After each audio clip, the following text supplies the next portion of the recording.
Hey guys, তোমরা সবাই কেমন আছো? আশা করি সবাই খুব ভালো আছো। সবার প্রথমে তোমাদেরকে জানাই শুভ নববর্ষ। বছরের প্রথম দিন হিসেবে আমাদের দোকানে ছোট্ট করে একটা পুজো করা হচ্ছে। এটা প্রতি বছরই হয় ওই আর কি। আর এখানে আমি নৈবেদ্য সাজাচ্ছিলাম, জানি না এটাকে আদৌ নৈবেদ্য বলে কিনা।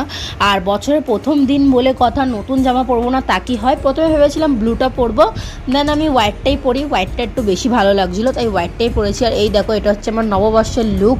বছরের প্রথম দিন নতুন জামা পরে শুরু করলাম। আর এই যে আমি দোকানে চলে এসেছি, আর ঠাকুর মশাইও চলে এসছে। এখানে পুজোর জোগাড় করা। এখানে আমার দিদি উপরে ফুল লাগাচ্ছিল, তো তোমাদেরকেও একটুখানি দেখিয়ে দিলাম।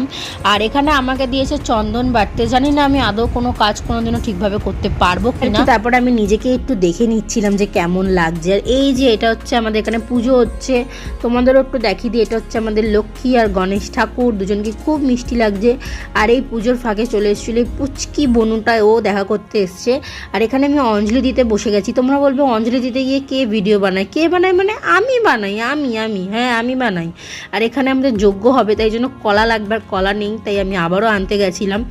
আর এখানে আমাদের যজ্ঞ অলমোস্ট শুরু হয়ে গেছে, তোমরা দেখে নিতে পারো। আর এই যে গাইস, যজ্ঞ হওয়ার পর যে টিপটা পড়ানো হয় গাইস, একবার জাস্ট দেখো। আর পুজোর পরে সবাইকে ফল প্রসাদ সহ মিষ্টি দেওয়া হচ্ছিল দোকানে যারা যারা আসছিল তাদেরকে। এটা আমরা প্রথমে বলেছি যে একটা ছোট্ট করে একটা পুজো করা হচ্ছে আর কি। তারপরে গাইস, বছরের শেষ দিন বলে কথা, যদি বিরিয়ানি না খাই তাহলে আর কী খেলাম গাইস, কী খেলাম জীবনে। সেই জন্য বছরের প্রথম দিন উপলক্ষে একটু বিরিয়ানি আনা হলো রাত্রেবেলায়। বিরিয়ানি দিয়ে ডিনারটা কমপ্লিট করলাম। ভিডিওটা ভালো লাগলে অবশ্যই শেয়ার করে দিও।